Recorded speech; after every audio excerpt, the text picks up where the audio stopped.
respect to anybody who is now, has come to, or has stayed in Detroit, which is one of the, should have been, was, has been, and will be again, one of the finest fucking places this country has. And it has, yes it is.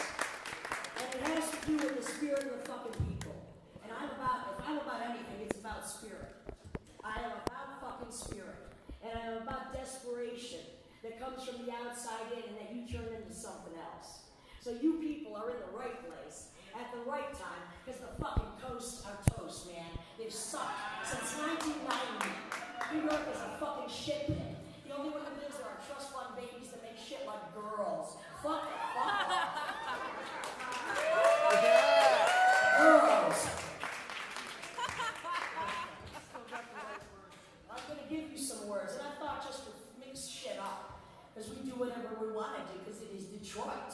Yeah. But I would start with a little piece that to me, and it's weird, because I pulled this out and I tried to remember when or why I wrote it, but I guess it was for that Thirsty More love letter to yours truly, that book we put out.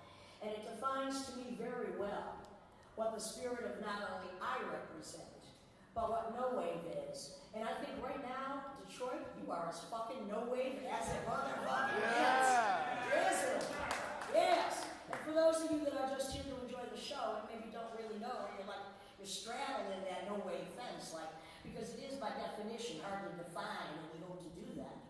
Well, just enjoy the talk. We'll take some questions. Then we can rock your motherfucking heads right into a BVR. I'm going to get a little jump on that. You got to drink if you're in the truck. Cheers. Thanks for coming out. I hit Manhattan as a teen terror in 1976, inspired by the manic ravings of Lester Bangs and Cream Magazine, the Velvet Underground, sarcastic wit, the glamour of the New York Dolls' first album, and the poetic scat of Piss Factory, and not much else by Patti Smith. I stuck out of my bedroom window, I jumped on a Greyhound bus, and I crash-landed in a bigger ghetto than the one I had just escaped from. Rochester, New York has a lot in common with Detroit.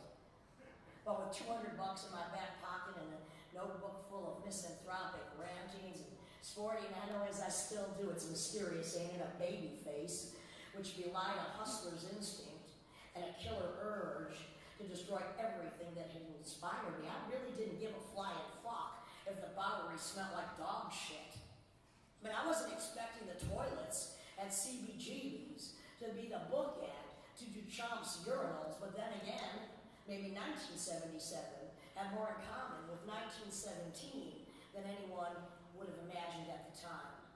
Now, New York City during the late 1970s and early 80s was a beautifully ravaged slag, like Detroit, impoverished, neglected. After suffering from decades of abuse and battery, she stunk of sex and drugs and aerosol paint. Her breath hung heavy, sweet, tubercular, sticky, and viscous. She leached from every pore like a sexy corpse, unable to give up the ghost, like Detroit.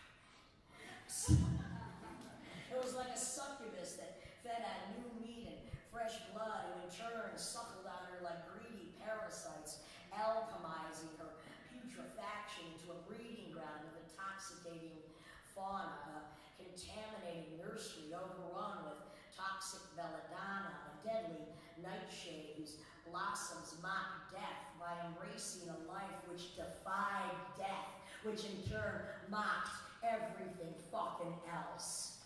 And you got a right to mock the rest of this fucking country. Because you know here, you can't run from the fucking truth or what reality is. Because reality hits here harder than any place else. That ain't New York, that ain't LA, that ain't San Francisco, that ain't Chicago. Fucking Detroit. It's what New York was. Long before, and this will happen to you, so I'm warning you, stay here and be here now. Give it 10 years. This shit's gonna be like the hipster crits on the Lower East Side now in Williamsburg and Greenpoint. But long before the family-friendly gentrification and capital gain criminality whitewashed New York City of all its kaleidoscopic perversions in order to make it safe for anyone who could afford the ridiculous rents charged for shoebox-sized apartments.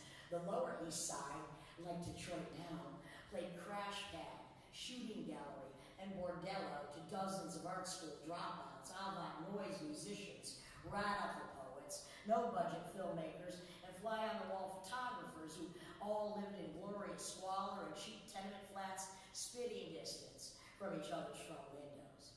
Now, I don't know how it is now here, but in my day, and I hope it's kind of the same on this front at least, it was a drug-fueled, no-holes-barred, blood-soaked cornucopia of art terrorists documenting their personal descent into the bowels of an inferno in a city which felt like the lunatics had fucking taken over the asylum. Now, we can break that down into a few ways, and to me, when the lunatics are winning, that ain't so bad. This is better than the religious fanatics. And that's or the capitalist banksters, the real fucking criminality. You know,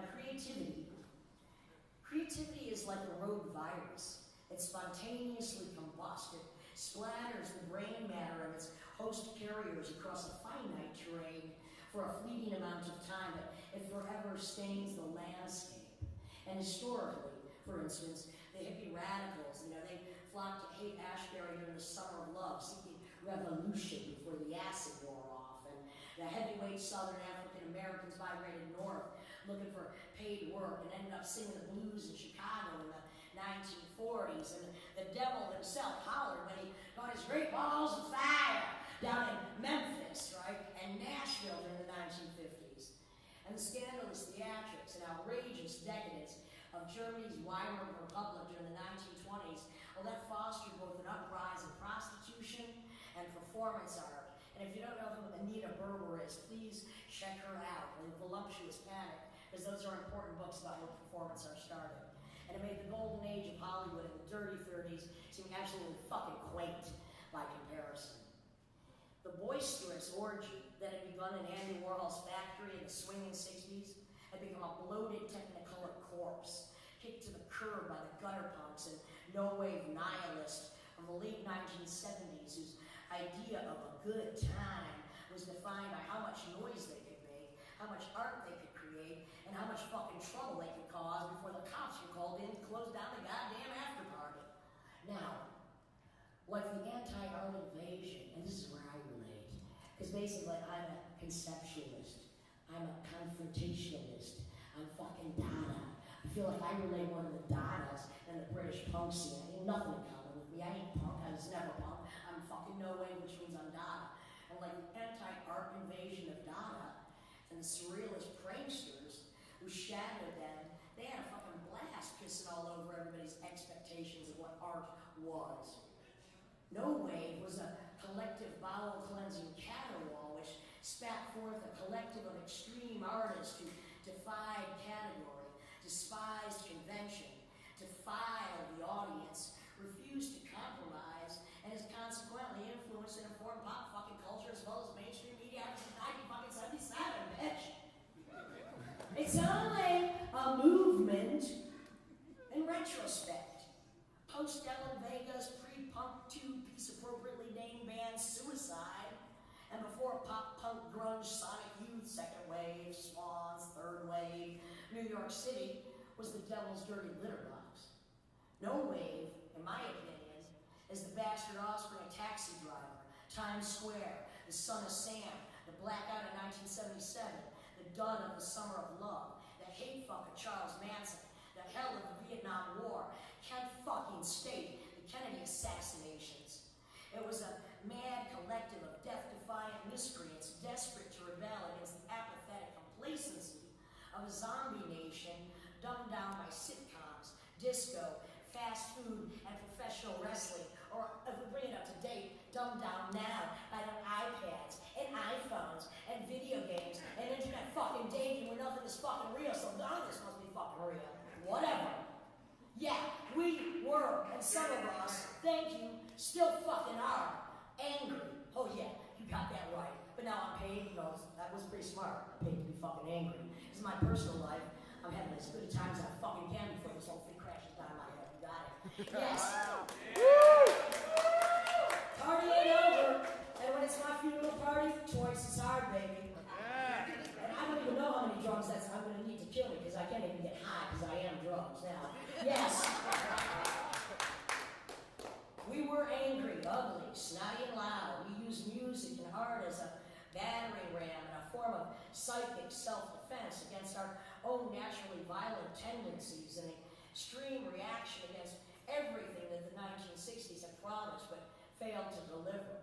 A collective mania that shot through the night skies of a decade riddled with the aftermath of all of the failures and frustrations that had come before it. But trust me on this, because beneath the scowls of derision and the antagonism, the acrimony, the beautifully hideous harangues, and the nearly unbearable shrill, that desperate soundtrack of our own fucking lives, which all of our lives defined, we were all just howling with fucking delight. We were laughing like lunatics at the brink of the apocalypse in a madhouse the size of all New York fucking city, man. We were thrilled, and you better be thrilled, because this is all you fucking got, is the people that are here together with you now, so you better be friends, because who else is out there that gives a shit about this shit? It's us, and that's it. Yeah. Against the freaks and the outcasts who somehow, for some reason, had all decided to run to Land's End and all at once scream their bloody fucking heads off. And that's what the labor is. That's what it was to me, and that's what it is now. I think I'm in the right place.